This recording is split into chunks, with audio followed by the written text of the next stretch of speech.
مختار ثقفی کا ذکر تو ملتا ہے کہ اس نے امام مظلوم کے جو جتنے قصوروار تھے ان کو چن چن کر گن گن کر مارا تھا. وہ تمام لوگ جنہوں نے شہادت حسین یا آپ کے آل کو جو ہے وہ شہید کرنے میں کوئی بھی رول ادا کیا تھا. مختار ثقفی تاریخ کا وہ بہت ہی ایک عمدہ نام ہے جنہوں نے کہ امام مظلوم کی شہادت کا بدلہ لیا تھا. لیکن صحابی کوئی اس طرح کے دراصل کہ صحابی کا اس میں کوئی اس طرح کا رول نہیں ملتا ہے جنہوں نے اس طرح سے کوئی کہا ہو. ہاں ایک واقعہ یاد آتا ہے اس وقت میں جب امام مظلوم رضی اللہ تعالیٰ عنہ کا سر جاتا ہے ابن زیاد کے دربار میں اور ابن زیاد بدبخت اپنی چھڑی سے ان کے ہونٹوں پہ مارتا ہے.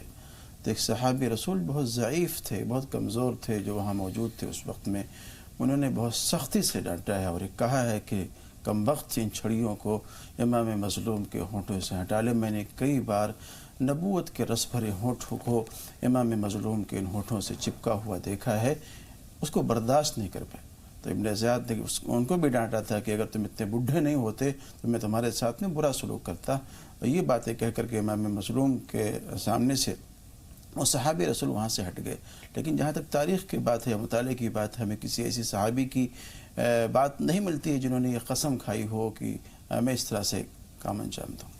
2 کالرز اور ہیں اور انہوں نے جو جذبات بیان کیے واقعی امام علی مقام کے لیے بہت ہی صبر آزما لمحہ تھا کہ خود اپنی آنکھوں کے سامنے اپنے پورے خاندان کو شہید ہوتے. امام زین العابدین فرماتے ہیں وہ بہت رویا کرتے تھے کثرت سے. آپ کے حضرت امام حسین کے وہ صاحبزادے جو بیمار تھے, حضرت علی بن حسین, اور اس وقت شمر نے ملعون نے شہید کرنا چاہا انہیں بھی. تو یہاں پر کہتے ہیں کچھ لوگ کہ عمرو بن سعد نے روکا, کچھ کہتے ہیں کہ حضرت زینب کی وجہ چلا کر اسے کہا کہ بیمار اور چھوٹے بچے پر جو ہے وہ تلوار اٹھاتے ہو, تو وہ زندہ بچ گئے تھے اور انہی سے نسل آگے بڑھتی ہے. تو وہ بہت رویا کرتے تھے, بہت رویا کرتے تھے. لوگوں نے کہا کہ آپ اتنا کیوں روتے ہیں؟ انہوں نے کہا میں نے پورے خاندان کو اپنے نظروں کے سامنے ختم شہید ہوتے دیکھا ہے. تو امام علی مقام کے لیے جوان بچوں کی, بھتیجوں کی, اپنے دوست احباب کی لاشوں کو اٹھانا یا دیکھنا واقعی بہت روح فرسا. باپ کے لیے سب سے اہم مسئلہ ہوتا ہے کہ وہ اپنے بیٹے کا جنازہ اٹھائے, اور خاص طور سے جوان بیٹے کا جنازہ اگر باپ کے سامنے ہو تو وہ بالکل تڑپ جاتا ہے اور ٹوٹ کر رہ جاتا ہے, اس کی ہمتیں جواب دے جاتی ہیں. یہ معاملہ ہوا تھا امام علی مقام کے ساتھ. بالکل, اور پھوٹ کر روئے تھے حضرت علی اکبر رضی اللہ تعالیٰ عنہ کی لاش کو اٹھاتے ہوئے. پریاگ راج سے کالر ہمارے ساتھ ہیں. جی سوال بتائیے. وہ کالر جو پریاگ راج سے ہمارے ساتھ ہیں اپنا سوال بتائیں. ہیلو جی السلام علیکم. وعلیکم السلام ورحمۃ اللہ وبرکاتہ. جی آپ لوگوں کا پروگرام بہت اچھا ہے, کتنی بھی تعریف کی جائے کم ہے. بہت شکریہ بہن, اللہ تعالیٰ ہماری چھوٹی سی کوشش کو قبول فرمائے. بہت شکریہ. جی فرمائیے کوئی سوال. آج ہمارا 1 سال بعد آج ہی کے دن محرم کی 10 تاریخ کو میرا فون لگا تھا اور آج پھر 10 تاریخ کو لگا. اللہ کا فضل ہے, جب ملاقات ہو جائے اس کا شکر ہے. بتائیے کوئی سوال ہے آپ کے پاس. جی اپی, ہمیں یہ پوچھنا تھا, میری اپی بھی ممبئی میں رہتی ہے اور ان کے ہسبینڈ کا کوئی کام مطلب ہو ہی نہیں رہا ہے, وہ کوئی کام ہی نہیں کر پا رہے, نہ مل رہا ہے ان کو, جیسے کوئی باندھ رکھا ہے ان کو. ہر کچھ وہ کرتے ہیں, نماز روزہ قرآن سب کچھ پڑھتے ہیں, یہاں ہم لوگ بھی سب لوگ پڑھتے ہیں, لیکن آپ لوگ جتنا کچھ بتاتے ہیں سب پڑھتے ہیں, لیکن ہم لوگوں کی پریشانی نہیں ختم ہو رہی ہے. اللہ تعالیٰ پریشانیاں دور کرے. تھوڑا سا انتظار. ایم پی سے حامد بھائی ہیں. جی بتائیے حامد صاحب سوال کیا ہے. السلام علیکم. وعلیکم السلام ورحمۃ اللہ وبرکاتہ. مولانا صاحب کو بھی میرا السلام علیکم. سب سے پہلے تو میں بہت بہت شکریہ کہوں گا آپ دونوں کا کہ جس طریقے سے 9ویں اور 10ویں کی حالات کربلا کے آپ نے بیان کیے. ہم لوگ اتنے جانکار نہیں ہے اس بات کے, لیکن جو تفصیل آپ نے دی ہے, میں اور میرے جیسے بہت سے لوگ جو کہ بالکل جن کے آنکھوں سے آنسو نہیں رکے, آپ کی تفصیل جو آپ نے بیان کی, ہم بہت شکریہ ادا کرنا چاہیں گے. بس کیول میں اتنا ہی کہوں گا کہ اسی طریقے کے آپ لوگ تفصیلات بیان کرتے رہیں تاکہ ہم لوگ جو نہیں جانکاری رکھ پاتے ہیں بہت سی چیزوں کی, انہیں جانکاری ملے. آپ لوگ کے لیے اللہ تعالیٰ بہت بہت آپ لوگوں کو اچھی